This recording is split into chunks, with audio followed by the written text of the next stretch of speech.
kita lihat kiri kanan, kasih senyum dulu semuanya. Saya udah kangen banget sama saudara ya.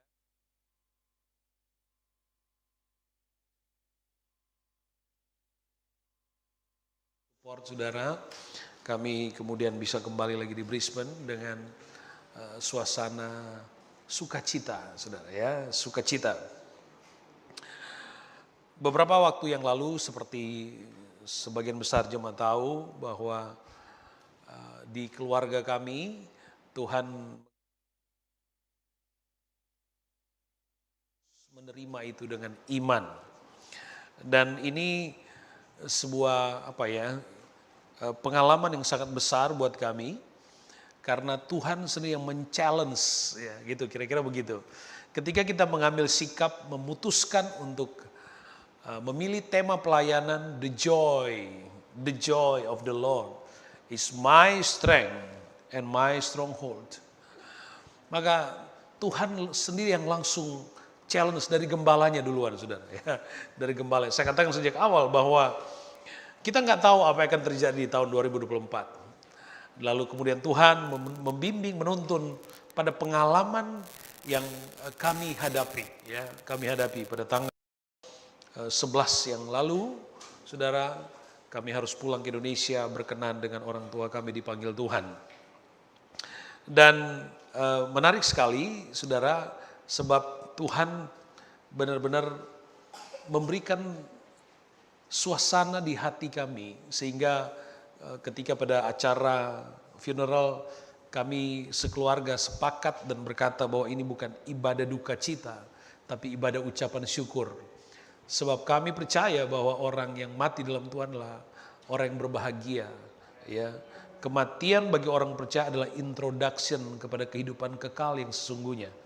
Jadi itu yang kami jalani dan beberapa hari di minggu pertama waktu saya sedang berkhotbah, rupanya ada telepon kakak berulang-ulang dan nanti setelah selesai ibadah saya lihat papi sedang ada di hospital.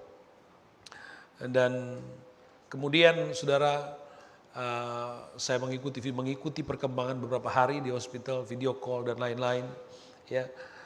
Dan keluarga serta jemaat sudah melakukan maksimal, ya, tanggung jawab mereka untuk melakukan penanganan medis, proses medis dan seterusnya.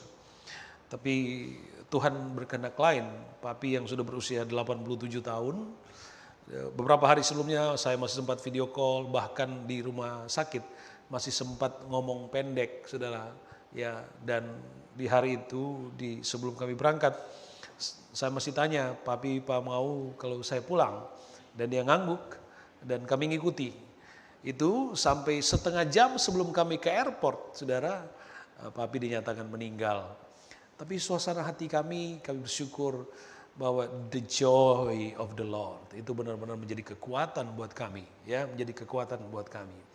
Dan ketika kami pulang, sampai jemaat sedang menanti suasana menanti anak yang pulang dari jauh, mereka mungkin menanti suasana dramatis emosional, saudara ya.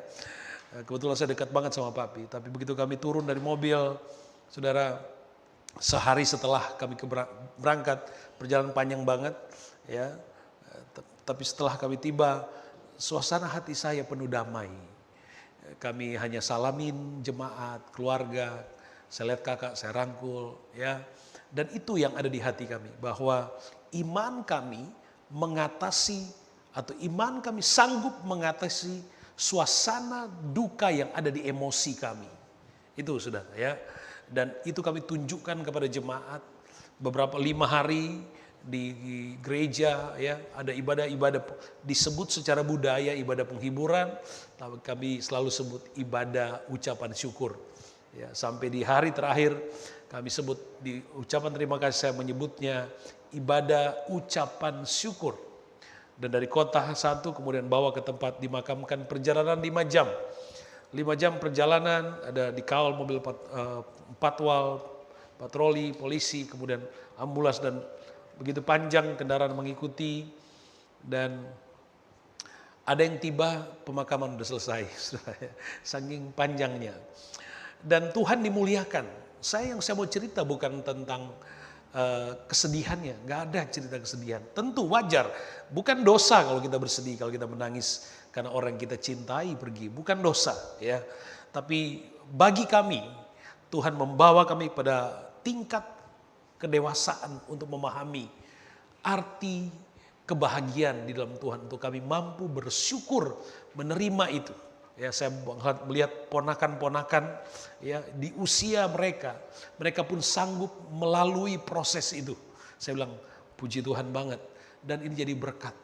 Ya, ketika ada begitu banyak orang melayat karena papi menjadi gembala sidang di satu kota kabupaten selama 37 tahun. Dia menjadi gembala tertua di kota itu dan kemudian emeritus dan dilanjutkan pelayanan oleh kakak.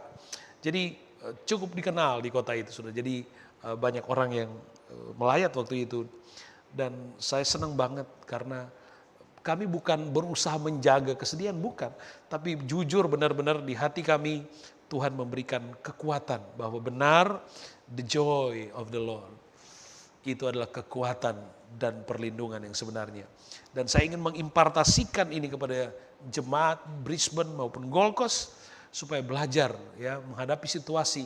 Saya ingat khotbah dari Chris minggu yang lalu itu ya, joy itu attitude, bukan tentang happy. Happy itu depend on apa yang sedang terjadi, happening ya. Tapi joy itu attitude. Jadi kita percaya bahwa Allah hadir ketika kita ada di padang rumput yang hijau. Allah juga hadir ketika kita ada di lembah kekelaman. Dan kita bersyukur bahwa Tuhan hadir, Tuhan beserta. Saudara, orang yang sadar dan mengerti apa arti Immanuel, Tuhan beserta, harus terekspresi dari dirinya tentang ungkapan ucapan syukur itu. Jadi orang yang mengerti tentang Immanuel atau Allah beserta, dia harus memiliki pengalaman yang ekspresif tentang ucapan syukur. Sebaliknya, kalau orang percaya Immanuel tapi dia tidak memiliki ekspresi di ungkapan ucapan syukur, maka kualitas dari keyakinan akan Immanuelnya itu ya. Jadi mari saudara, saya ingin membagikan pengalaman ini kepada jemaat Tuhan, dan ya kami tetap bersyukur sebab kami tahu kemana dia perginya, dan kami percaya ada waktunya when my turns come, kami akan tetap bertemu di tempat yang indah di Firdaus. Puji Tuhan. Haleluya. Oke, saudara, itu sekilas dari pengalaman perjalanan kami selama 2 minggu ada di Indonesia dan tiba-tiba. Dan saya senang banget karena gak pernah nyanyi sama papi sebelumnya. Tapi waktu bulan Oktober seperti yang sudah lihat, sempet-sempetnya saya nyanyi sama kakak sama papi. Nyanyi kami saudara. Gak pernah saya datang ulang tahun papi kasih surprise. Tahun lalu saya kasih surprise papi ulang tahun. Dan ternyata waktu melihat ke belakang, ada desain di dalam kalender ilahi yang kita nggak tahu, hanya Tuhan. Makanya appreciate ya setiap peristiwa di hidup Anda, apalagi dengan orang tua ya. Anak-anak muda, ada orang tua, kalau masih punya kesempatan bisa melakukan, memberi pengabdian, tunjukkan yang terbaik ya. Ya, kita nggak tahu waktu kita kapan, tapi berikan kualitas yang terbaik ya dengan orang tua. Puji Tuhan. Oke. Tema pelayanan 2024 ya, 2024. Saudara, tema pelayanan kita berulang-ulang sudah membaca, the joy of the Lord is my strength, your strength, our strength, and our stronghold. Itu tema pelayanan kita di tahun 2004. Di minggu awal dan di minggu-minggu setelah ya, kita juga udah ngikuti bagaimana penjelasan yang cukup dalam tentang makna bagaimana kita sebagai gereja Tuhan untuk hidup dalam kesukaan Tuhan ya, memilih sikap iman dan menjadikan itu sebagai sebuah karakter rohani kita yang sesungguhnya. Karena ketika kita mampu menikmati apa yang Tuhan ingin tanam di hidup kita, maka disitulah letak kekuatan kita sehingga kita mampu berkata seperti apa yang Esra, Nehemia, dan orang-orang Lewi kepada orang-orang Yehuda. Ya, pada waktu itu, the joy of the Lord is my strength. Itu yang ada di dalam Nehemia pasal 8 ayat 11 sudah kita baca. Nah, di minggu pertama saya sudah bicara tentang latar belakang dari pelayanan Nehemia dalam kitab Nehemia yang kemudian bersama dengan Nabi atau Imam Esra yang pada waktu itu melayani di Bait Allah yang sudah selesai di Yerusalem. Nehemia adalah seorang yang lahir di Babel. Dia generasi yang lahir di Babel di masa Israel sedang di pembuangan 70 tahun di Babel. Dan dia kemudian memimpin gelombang terakhir, gelombang ketiga, pulangnya bangsa Israel ke Yerusalem. Dan Nehemia adalah seorang birokrat, dia seorang pelayan raja, dikatakan pelayan raja. Dan di masa monarkis pada waktu itu, seorang pelayan raja bukan sekedar juru minum biasa, tapi dia adalah seorang kepercayaan, orang yang sering sharing dengan raja, sehingga dia harus memiliki pengetahuan yang paripurna tentang konstitusi, hukum, politik, saudara. Jadi dia punya strata atau karir yang sangat bagus banget. Tapi dia menangkap satu visi yang dari Tuhan. Sehingga Nehemia mendapat visi dari Tuhan untuk pulang ke Yerusalem, membawa gelombang ketiga orang Israel untuk pulang ke Yerusalem. Di Yerusalem, Esra sudah menyelesaikan Bait Allah. Bait Allah itu sudah selesai. Tetapi Yerusalem waktu itu tidak memiliki tembok, tidak memiliki benteng. Karena kota-kota tradisional pada waktu itu adalah kota-kota yang harus memiliki benteng mengelilingi kotanya. Itulah benteng pertahanan. Sehingga visi yang ditangkap oleh Nehemia, Bait Allah tapi kemudian tidak ada benteng, maka dia akan mudah banget diserang oleh musuh. Sehingga dia terpanggil untuk pulang bersama dengan orang-orang Israel ke Yerusalem membangun tembok di Yerusalem. Nah, menarik sekali saudaraku yang kekasih dalam Tuhan, bahwa kalau kita baca mulai pasal 1, pasal 2, pasal 3, pasal 4 sampai pasal yang ke-6, ya, pasal ke-6, pasal 7 dan seterusnya. Kemudian kita lihat bagaimana proses Nehemia dan orang-orang Israel membangun. Tapi dalam proses membangun tembok itu, kita baca dulu terlebih dahulu dalam Nehemia pasal 6 ayat yang ke-16. Nehemia pasal 6 ayat 16.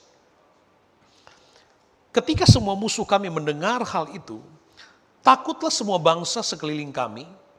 Mereka sangat kehilangan muka dan menjadi sadar bahwa pekerjaan itu dilaksanakan dengan bantuan Allah kami.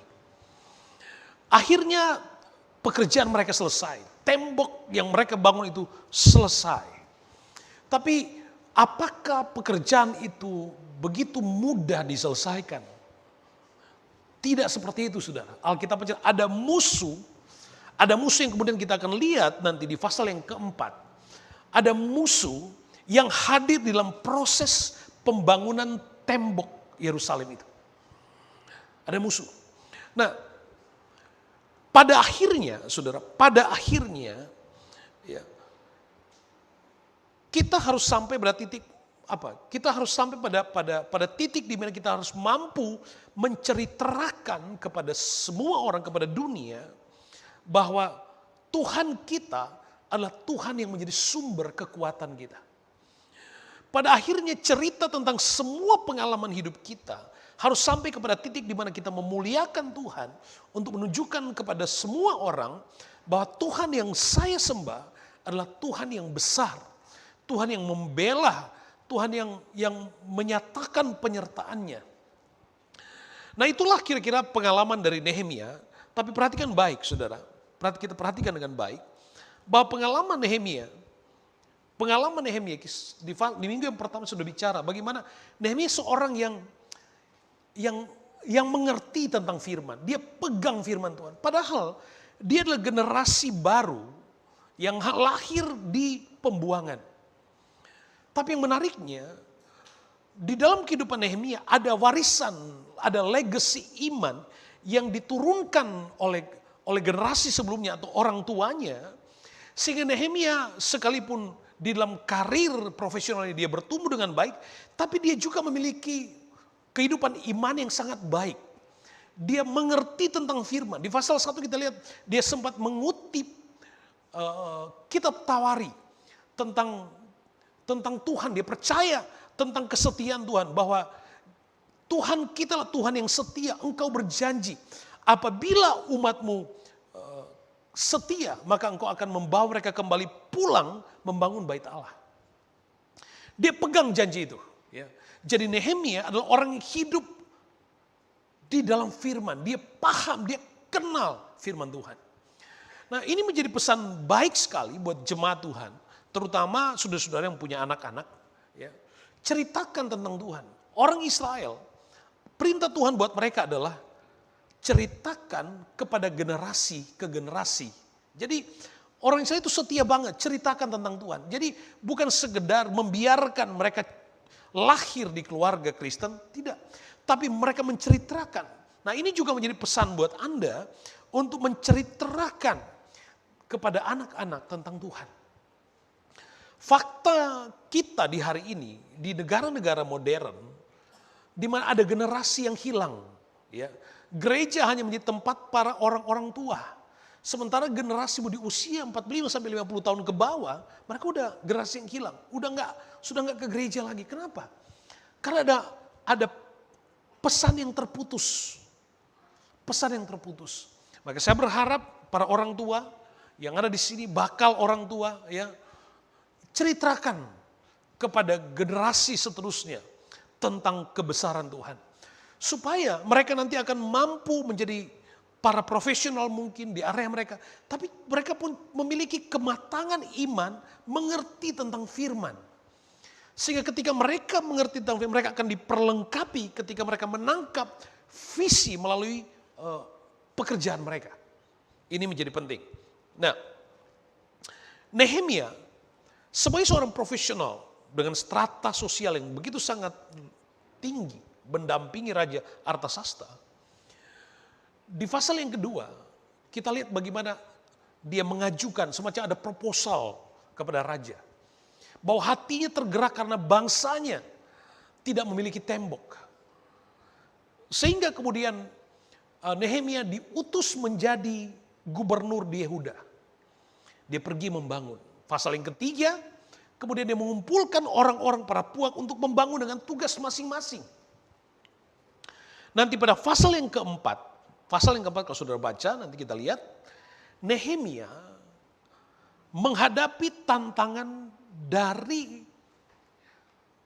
orang lain. Kita akan lihat tadi.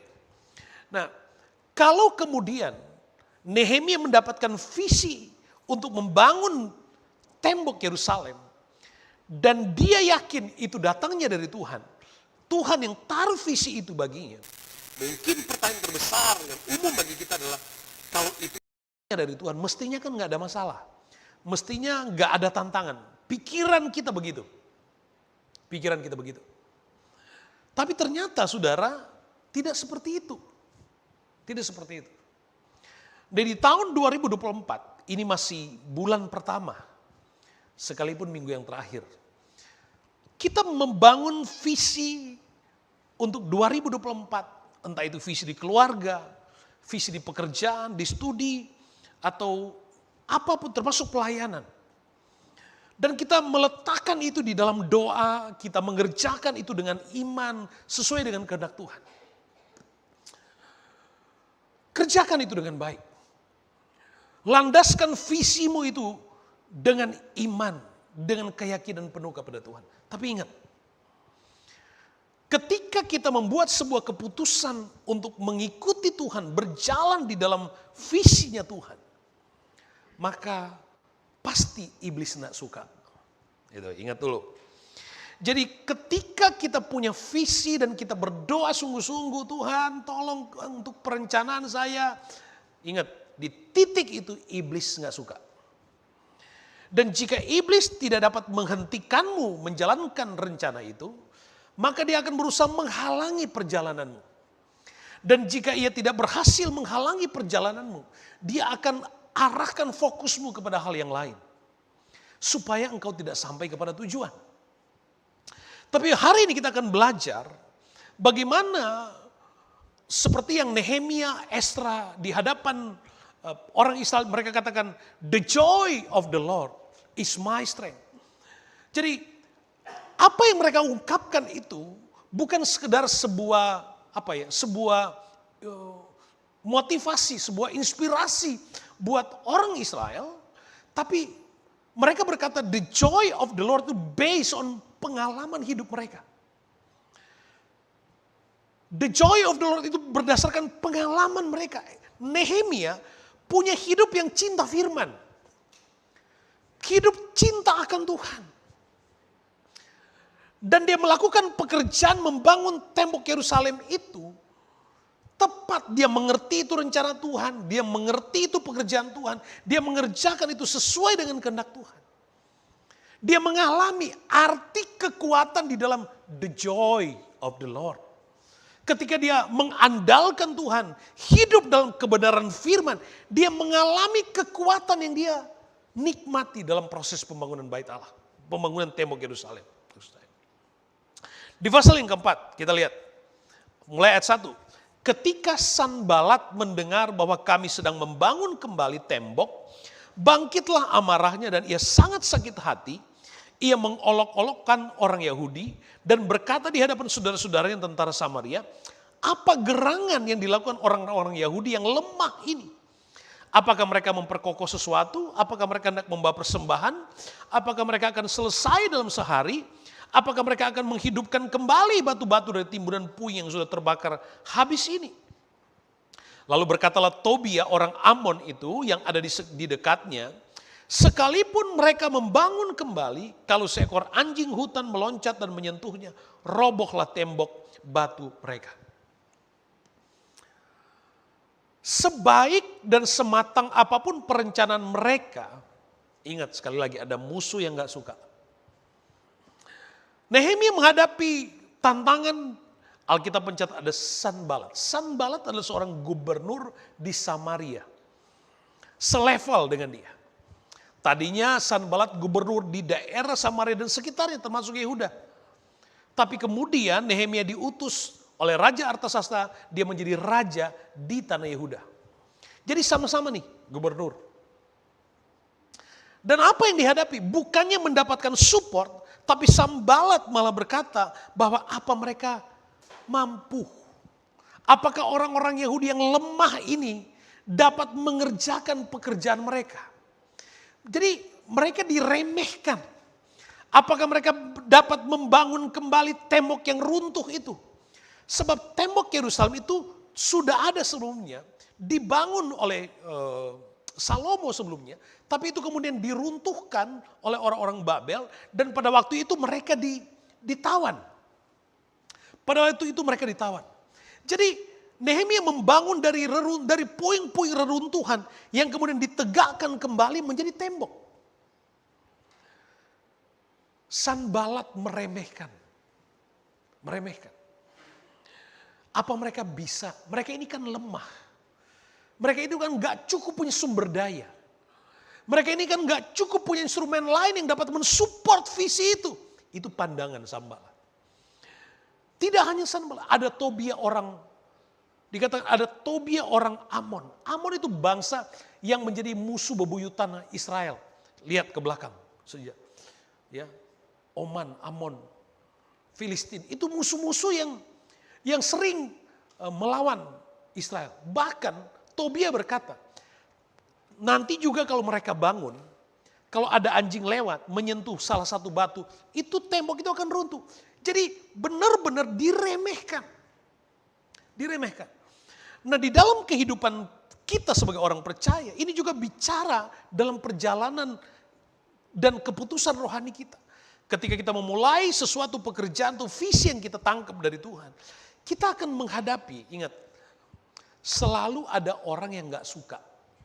Selalu ada orang yang suka cemburu. Selalu ada orang yang gak suka lihat kita sukses. Selalu ada orang yang suka lihat Anda berhasil. Selalu ada di area di mana kita hidup. Ada orang yang meremehkan, menganggap kita ini bukan siapa-siapa. Sekolahnya gak cukup pinter. Modalmu gak cukup kuat. Pengalamanmu gak cukup banyak. Kekuatanmu terbatas. Ada orang yang melihat hal-hal itu.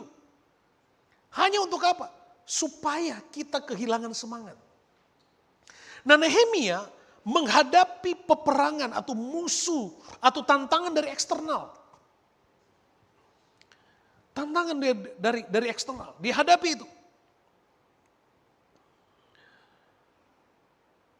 Tapi tidak hanya itu. Ternyata yang dihadapi oleh Nehemia pada waktu membangun, tidak saja itu.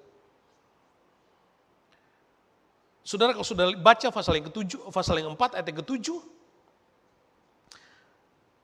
ketika Sanbalat dan Tobias serta orang-orang Arab, Amon, Asdod mendengar bahwa pekerjaan perbaikan tembok Yerusalem maju dan bahwa lubang-lubang tembok mulai tertutup, maka sangat marahlah mereka.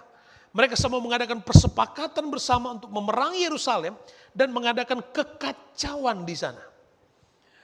Jadi ada usaha-usaha dari luar yang berusaha menghalangi. Makanya saudara, kalau saudara seorang profesional menghadapi tantangan di pekerjaan Anda, jangan kaget. Jangan kaget. Orang Kristen itu selalu menjadi sasaran tembak dari musuh. Karena mereka prinsip gak suka dengan Anda berdoa waktu kerja. Mereka gak suka dengan karakter rohani. Mungkin ada pertanyaan begini, kenapa kok jadi orang Kristen kok susah banget, selalu ada tantangan. Kenapa orang gak percaya Tuhan, justru mereka hidupnya gak ada tantangan? Iya, karena orang yang gak percaya Tuhan udah menjadi sahabat dari si musuh. Gak usah diganggu, mereka udah jadi sahabat. Tapi justru waktu Anda punya sikap iman, rasanya selalu aja ada gangguan. Selalu aja ada gangguan. Dan itu tidak saja datang dari luar. Tidak saja datang dari luar. Perhatikan saudara, perhatikan. Pasal yang keempat ayat yang ke-10, berkatalah orang Yehuda, kekuatan para pengangkat sudah merosot dan puing masih banyak, tak sanggup kami membangun kembali tembok ini. Ternyata waktu Nehemia membangun tembok, dia tidak saja menghadapi tantangan dari luar, tapi dia juga menghadapi tantangan dari dalam. Orang-orang yang dia pimpin sendiri berkata, kami sudah gak kuat. Kekuatan kami itu sudah merosot. Sedangkan pekerjaan itu masih banyak dan besar. Kami tidak sanggup lagi. Lihat, Nehemia menghadapi tantangan ini. Padahal visinya adalah untuk kebaikan bersama. Membangun rasa aman di kota Yerusalem. Tapi pada titik tertentu orang-orang Yerusalem sendiri merasa kami udah gak kuat. Setiap minggu kami melayani. Kami udah gak kuat. Setiap minggu kami harus datang lebih dulu dari semua orang. Kami harus mempersiapkan semua ibadah. Kami mulai gak kuat. Kira-kira bentuk tantangan yang dihadapi oleh mereka seperti itu. Mereka sendiri berkata, kayaknya gak bisa deh. Ini gereja gak mungkin maju. Kayaknya gak mungkin deh. Pelayanan ini pasti gak akan mungkin maju. Saudara, tahun ini gereja ini berusia 20 tahun. Dan pelayanan ini dimulai dari semangat pelayanan yang gak sebanyak ini saudara. Tapi kesetiaan saudara telah membawa gereja kita ini sampai pada tahun ini untuk tetap eksis. Tuhan kirim saudara-saudara untuk tetap bertumbuh. Apa gak ada tantangan? Ada. Tantangan itu datang dari luar? Ada. Tantangan itu datang dari dalam? Ada saudara. Ada. Ada tantangan. Di mana di setiap komunitas manapun, mau komunitas di organisasi manapun, selalu ada persoalan-persoalan yang sifatnya seperti ini. Kenapa? Karena ada aja orang yang iri, ada orang yang cemburu, ada orang gak suka lihat kita sukses, ada orang yang senang lihat orang itu tertekan. Dia senang mengintimidasi, ada orang yang begitu. Ada orang yang gak, apa saja yang kita buat dianggap salah. Ada saudara. Jangan kaget. Bahwa di dalam perjalanan visi yang Anda bangun dalam pekerjaanmu, dalam rumah tanggamu, apapun, Anda akan menghadapi situasi seperti ini. Ada orang di depanmu manis, tapi di belakang dia cerita berbeda. Ada, itu fakta, saudara. Itu fakta. Dan itu adalah sebuah proses perjalanan yang harus kita hadapi dimanapun. Saudara, sudah lihat berat badan saya ini seperti ini, saudara. Itu bagian dari makan pengalaman-pengalaman kayak gitu. Ya. Saya ada pada proses itu, saudara. Tapi ingat bahwa akhirnya Nehemia dia menyelesaikan pembangunan itu. Saya mau berkata kepada saudara begini, jika kita yakin bahwa apa yang kita kerjakan adalah dari Tuhan, jika kita yakin bahwa visi itu datangnya dari Tuhan, maka teruslah bekerja. Sampai di titik kita sama sekali nggak bisa bekerja lagi. Saudara, saya senang sekali di waktu detik-detik terakhir sebelum Papi dipanggil Tuhan. Walaupun dia sudah nggak bisa ngomong panjang, tapi detik itu dia masih angkat tangan dan nyanyi. Kami ikutin videonya. Dia masih nyanyi angkat tangan. Masih nyanyi, saudara. Dia mengakhiri hidup masa tuanya sebagai seorang pendeta emeritus. Setiap hari kerjaannya cuma baca Alkitab. Setiap hari. Baca Alkitab, bolak-balik. Baca Alkitab, ngomong sama cucu. Sekali-sekali ada tamu. Tapi kehidupannya di hari-hari habiskan dengan membaca Alkitab. Baca Alkitab, baca Alkitab. Sampai di akhir hidup. Makanya saudara, keteladanan itu kami tangkap. Maka saya juga ingin berkata kepada saudara, jika kita yakin apa yang sedang kita kerjakan itu datangnya dari Tuhan, maju terus. Ada tantangan? Ada. Akan selalu ada. Karena iblis gak suka kita berhasil. Ada dari luar, ada dari dalam. Tapi it's okay, maju terus. Ya, kerjakan apa yang Anda yakini datang dari Tuhan. Hal yang berbeda adalah Nehemia. Sikapnya menghadapi atau menghandle atau responsnya menghadapi tantangan. Ini yang penting. Ya. Nehemia waktu dia menghadapi tantangan, menghadapi persoalan, ya, yang berusaha menghentikan perjalanannya, sikap apa yang diambil? Yang pertama yang diambil, sikap yang diambil adalah, kita lihat di pasal yang keempat, ayat yang keempat, dia berkata, ya Allah kami. Bagus banget tuh. Ya Allah kami, dengarkanlah bagaimana kami dihina. Jadi pada waktu dia menghadapi tantangan, menghadapi persoalan, biasanya orang responsnya menghadapi masalah ada dua. Yang pertama dia panik, yang kedua dia terprovokasi. Biasanya gitu. Yang pertama dia panik atau terprovokasi, makanya ada istilah panic attacking. Ya. Baru terprovokasi. Sadarkah kita itu hanyalah cara dari musuh, dari iblis untuk merampas konsentrasi dan fokus kita supaya kita nggak sampai ke tujuan. Makanya mudah banget terprovokasi. Mudah banget. Usia pelayanan saya menjadi gembala sudah lebih dari 20 tahun, 21 tahun. Jadi gembala. Saya belajar sudah. Awal-awal setiap kali ngadapin persoalan itu ada aja panik lah. Mudah banget terprovokasi. Mudah sekali. Tapi semakin kesini semakin belajar sama Tuhan. Dulu saya sempat ketika menghadapi masalah. Saya pernah berdoa dalam sakit hati, saudara. Jujur. Gembala berdoa dalam sakit hati. Doa sakit hati banget, saudara. Waktu saya doa dalam sakit hati akhirnya saya menghadapi suasana yang saya bilang, Tuhan, saya nggak doa seperti itu Tuhan. Karena dampaknya itu yang menakutkan. Tapi semakin kesini saya semakin belajar. Iya.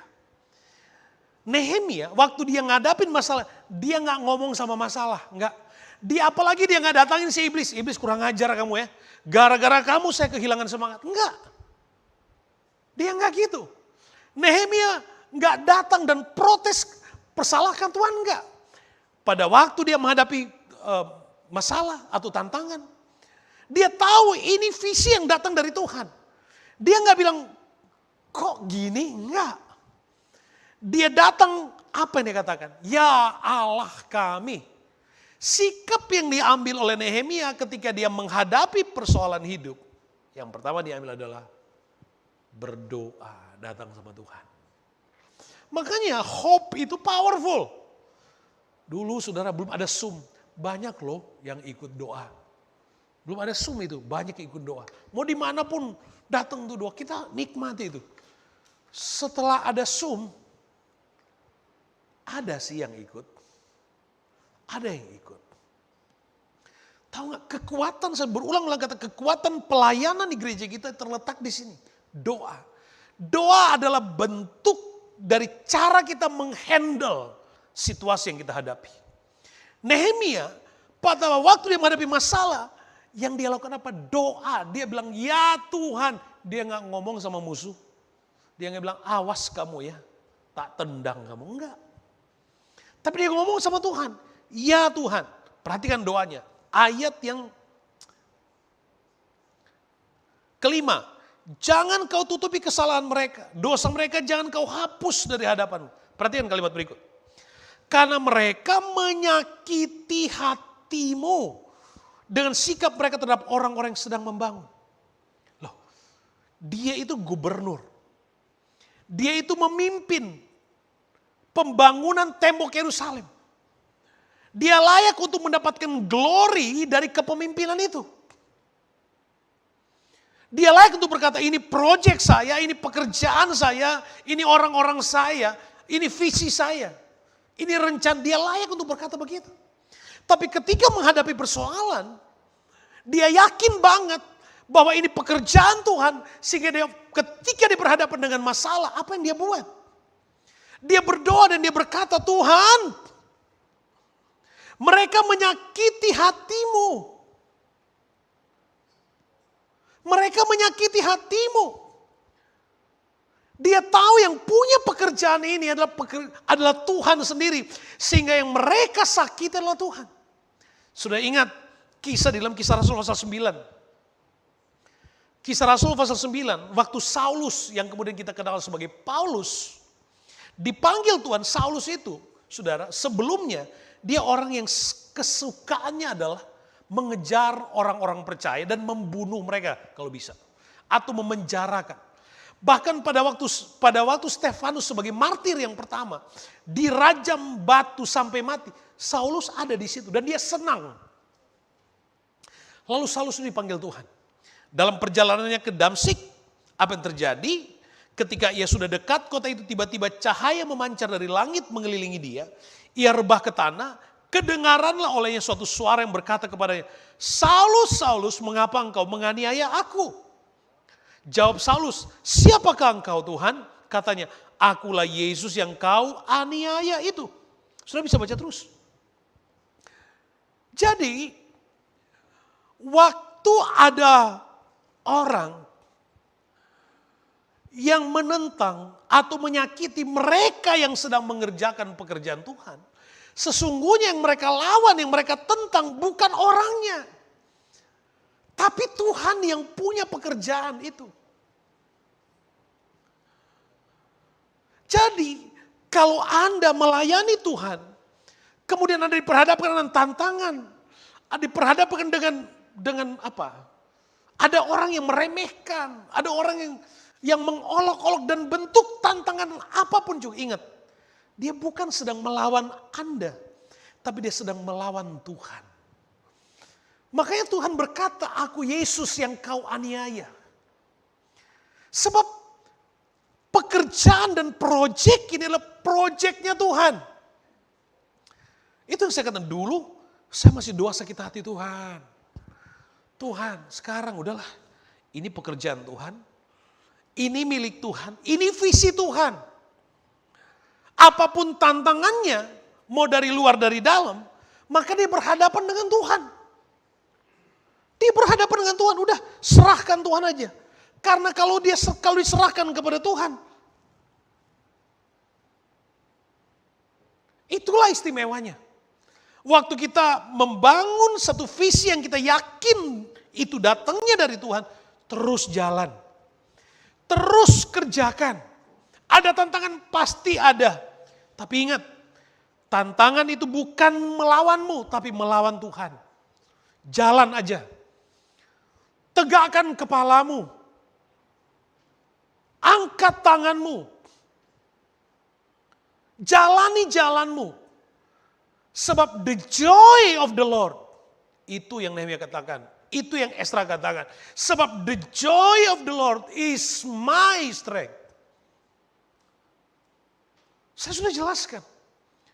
Nehemia, Esra berkata kepada orang-orang di Yerusalem, kekuatan yang dari Tuhan itu perlindungan yang sebenarnya. Benteng atau tembok Yerusalem itu bukan benteng yang permanen yang selamanya. Karena apa yang dibangun oleh Nehemia pada akhirnya pada tahun 70 Masehi itu dihancurkan oleh Jenderal Titus. Tidak selamanya. Makanya mereka katakan yang perlindungan yang paling utama itu Tuhan. Kesukaan dari Tuhan. Kesukaan karena Tuhan, firman yang ada di dalam diri ini. Itu yang menjadi kekuatan, perlindungan. Semua yang ada di dunia ini, seberapa banyak, seberapa besar yang kita punya, itu gak akan bisa jadi benteng terakhirmu. Benteng terakhirmu itu adalah firman. Langit dan bumi akan berlalu, tapi firman itu kekal. Makanya perlu kita hidup punya firman. Nehemia menghadapi persoalan, dia datang kepada Tuhan. Dia cerita, Tuhan yang taruh ini visi ke hati saya. Tuhan yang kasih ini pekerjaan buat saya. Tuhan yang kasih ini studi buat saya. Tuhan yang kasih komunitas ini buat saya. Tuhan, dia doa. Dan hal yang kedua yang dilakukan oleh Nehemia apa? Dia pegang janji Tuhan. Dia pegang janji Tuhan. Jadi ketika menghadapi tantangan, ayat yang ke-14 Nehemia pasal 4, dia katakan kepada orang Yerusalem, kuamati semuanya lalu bangun berdiri berkata kepada para pemuka dan para penguasa dan kepada orang-orang lain. Dia katakan begini, jangan kamu takut terhadap mereka. Ingatlah, ini luar biasa. Ingat, dia pegang janji Tuhan. Ingatlah kepada Tuhan yang maha besar dan dahsyat dan berperanglah untuk saudara-saudaramu. Di terjemahan lain lebih baik tuh. Remember the Lord who is great and awesome and fight for your brothers, your son, your daughters, your wives and your homes. Ingatlah kepada Tuhan yang sudah berperang untuk keluargamu. Ingat kepada Tuhan yang perkasa, dia panglima perang. Dia yang sudah berperang untuk keluargamu. Dia pegang janji. Itulah enaknya. Makanya saudara, orang dikatakan bahwa orang yang membaca firman Tuhan secara konsisten. 90% dari orang yang membaca firman itu dia mengalami damai di hatinya, di dirinya. Dia bisa ada damai. Orang yang punya sikap konsisten dengan firman, dia punya kesempatan 95% untuk menikmati damai.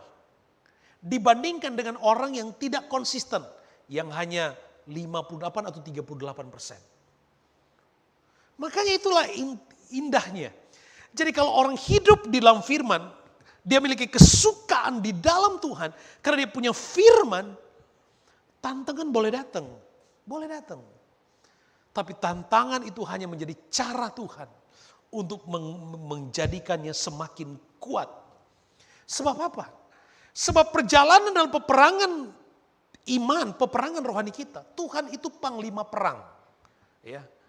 Diekspresikan oleh Pemazmur 24 ayat 8, siapakah Raja kemuliaan? Tuhan jaya dan perkasa, Tuhan perkasa dalam peperangan. Mighty in battle. Dia panglima perang, jaya, perkasa dalam peperangan. Jadi, waktu kita menangkap visi dari Tuhan, sudah jalan. Kerjakan aja. Ada peperangan? Ada. Tapi Tuhan akan tampil sebagai panglima perang dalam perjalanan iman kita. Gak usah takut. Gak usah takut. Dan hal yang ketiga yang dilakukan oleh Nehemia adalah dia persistence. Dia tekun. Dia gigih. Ada tantangan tapi tidak menghentikannya.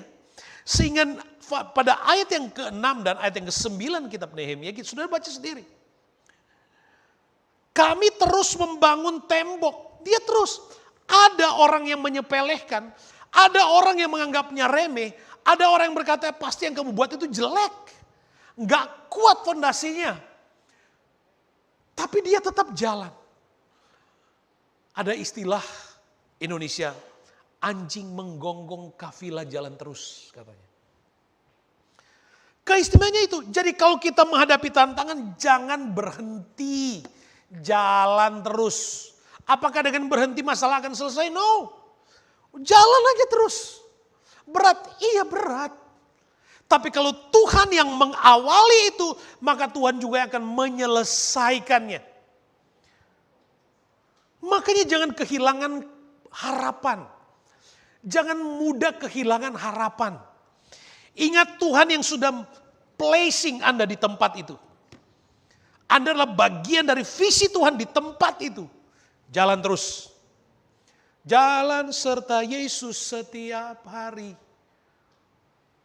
Kita akan rasakan kekuatan dari Tuhan. Sebab the joy of the Lord is our strength and our stronghold. Dia jadi benteng buat hidup kita. Dia jadi benteng. Ayo jalan terus, jangan berhenti. Ada perjalanan yang sangat berat, tapi pilihan terbaik untuk melawan musuh rohani adalah jalan terus, kerjakan yang terbaik yang dapat kita lakukan. Jangan mundur, jangan ngambek. Jangan protes sama Tuhan, kenapa? Jalan aja terus. Sebab kalau Tuhan yang percayakan itu, Anda akan menikmati hasilnya di ujung sana. Anda akan menikmati hasilnya.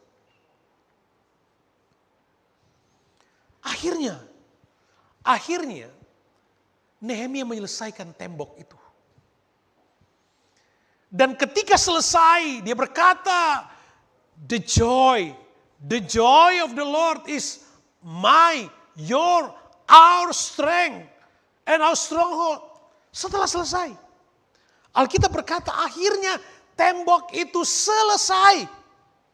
Apakah cuma visinya yang selesai? Tidak. Di pembacaan pasal 6, pembacaan awal kita ayat 16. Apa yang terjadi? Waktu kita tahu bagaimana menghandle persoalan. Kita tahu bagaimana respons terbaik menghadapi tantangan. Menghadapi mereka yang gak suka dengan perjalanan kita. Tapi kita tetap datang kepada Tuhan, kita berdoa, kita ingat firman, kita pegang janji Tuhan. Makanya saudara, Anda dengar firman, pegang janji Tuhan. Perkatakan firman itu di setiap langkah perjalanan imanmu. Ada langkahmu, ada perjalanan hidup fakta yang sangat berat mungkin. Ada lembah, kekelaman. Alkitab menggunakan kata bayang-bayang maut. Jadi itu bukan masalah biasa. Yang dalam bahasa bebas kita itu hampir-hampir mau mati nih. Jadi itu masalah yang serius. Tapi apabila kita jatuh, kita tidak akan sampai tergeletak, kata firman Tuhan. Kenapa? Sebab tangan Tuhan menopang. Itulah kebahagiaan. Itulah kesukacitaan kita sebagai orang percaya. Dan pada akhirnya bukan saja berhasil membangun tembok. Bukan saja berhasil. Tapi ketika semua musuh kami mendengar, ketika orang-orang yang meremehkan itu pada waktunya mereka akan lihat, orang-orang yang menganggapmu yang look down kepada kita. Akhirnya apa seperti yang terjadi? Mereka dipermalukan. Mereka menjadi takut. Mereka kehilangan muka. Mereka dipermalukan. Mereka sadar bahwa pekerjaan itu dilakukan karena bantuan Tuhan. Jadi saudara, anak-anak Tuhan sebagai seorang profesional ada tantangan di kantor. Ada, tapi jalan terus. Di studi jalan terus, nggak usah takut. Kalau Anda berdoa, Anda yakin Tuhan masih taruh Anda di situ, jalan terus. Ada politik-politik yang nggak enak, jalan terus. Mungkin Anda kata, Pak Pendeta sih nggak tahu, coba Pak Pendeta ada di posisi kami. Saya juga bisa berkata kepada Anda, coba Anda ada di posisi saya. Jalan aja. Ingat, ada kekuatan dari Tuhan, itu sumber kekuatan, perlindungan buat kita yang sebenarnya. Sebab mau kemanapun kita lari, mau dimanapun Anda tinggal, mau dimanapun Anda kerja, dimanapun Anda sekolah, dimanapun Anda pelayanan, yang namanya tantangan akan selalu ada. Karena iblis gak suka Anda berhasil. Jadi cara terbaik adalah, udahlah, jangan cerita sama manusia, ceritanya sama Tuhan. Kalau ada masalah, cerita sama Tuhan. Saya berulang kali katakan kepada jemaat-jemaat Gold Coast Brisbane. Kalau Anda punya masalah, apalagi masalah keluarga, jangan cerita termasuk pada teman terbaikmu, jangan. Saya sih om, udah share sama dia karena kami deket banget. Please don't. Kalau ada masalah keluarga, jangan cerita ke teman terbaikmu sekalipun. Kalau Anda percaya, cerita ke orang tua rohanimu, kepada gembalamu. Sebab kami sudah mempertaruhkan kerahasiaan jemaat untuk masa depan pelayanan. Kenapa seperti itu? Kenapa? Karena kadang-kadang kita saking percaya sama orang masalah keluarga, kita cerita, aduh saya ini loh sakit hati banget sama suami saya. Saya padahal, saya sakit hati banget sama istri saya. Saya sakit hati banget sama anak, sama orang. Kita cerita, iya karena menurut teori konseling, kan harus dilepaskan katanya. Ceritalah dia sama teman terbaiknya. Tapi kemudian berjalannya waktu, suaminya berubah, istrinya berubah, anaknya berubah, semua itu berubah menjadi sangat manis baik. Berubah.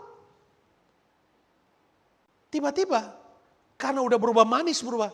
Nah ini teman baik ini masih mikir, masalahnya masih sama. Dia akan bilang begini, wah sukses banget ya, tuh lihat. Tapi sayang ya, suaminya, istrinya, anaknya. Yang kayak gini saudara, harus dijaga. Hati-hati kalau sharing sesuatu. Makanya kalau punya masalah ceritanya ke Tuhan. Amin. Amin, cerita. Kalau Anda gak cerita ke saya gak apa-apa. Tapi pastikan Anda cerita ke Tuhan. Cerita ke Tuhan. Jangan cerita ke jangan terprovokasi. Karena orang yang terprovokasi akan mudah itu nyebar. Itu berjangkit. Provokatif itu berjangkit. Makanya provokatif. Berjangkit. Makanya kalau ada masalah, datang sama Tuhan. Datang pada Tuhan. Supaya Anda dapat menikmati ujung dari tujuan perjalanan visimu. Anda bisa berkata, the joy of the Lord. Itu keadaan yang sengaja terjadi dalam perjalanan hidup kita supaya kita nggak sombong, supaya kita nggak berkata, oh saya ini hebat. Supaya kita tidak berkata karena saya, enggak. Makanya saya selalu kata gereja ini bukan gerejanya Pak Jerry. Ini gereja Tuhan. Saya bilang sama Gold Coast juga begitu. Ini gerejanya Tuhan, bukan saya. Jadi apapun yang ada di dalam pelayanan ini adalah milik Tuhan, propertinya Tuhan. Segala sesuatu yang terjadi itu Tuhan. Jadi perlawanan terhadap milik Tuhan dan propertinya Tuhan, termasuk kita ini milik Tuhan, itu perlawanan kepada kehendak Allah, kepada rencana Tuhan. Keluargamu juga begitu, pekerjaanmu juga begitu. Kalau pekerjaan itu Anda yakin pekerjaan yang diberikan oleh Tuhan kepada Anda, udah enjoy aja. Anda akan lihat Tuhan mengangkatmu jadi kepala dan bukan ekor. Pegang perkataan firman. Pegang baik-baik. Ada waktunya orang-orang yang meremehkanmu, orang-orang yang menyepelekanmu, orang-orang yang look down kepada kita. Mereka akan malu sendiri. Kenapa? Karena akhir dari prestasimu itu memuliakan Tuhan. Sehingga kita layak berkata, the joy of the Lord is my strength. 2024 akan ada banyak cerita. Tapi pastikan saudara, di ujung dari cerita-cerita itu ada cerita tentang kemuliaan Tuhan. Ada saja, ada. Karena iblis gak suka kita berhasil. Iblis gak suka Anda kelihatan sukses. Iblis gak suka Anda kelihatan keren. Iblis gak suka tuh. Apalagi kalau dulunya mulainya sama-sama kere, kira-kira begitu misalnya. Terus tiba-tiba satu mulai lebih baik. Yang satu protes, dulu juga kere mas. Selalu ada yang kayak gitu. Udah jalan terus. Baik itu karir, skill, karunia juga begitu. Jalani aja Tuhan pertolongan dan jawaban atas hidup kita. Sebab the joy of the Lord is our strength and our stronghold. Tempat perlindungan kita hanya Tuhan Yesus saja. Kita bangkit berdiri bersama.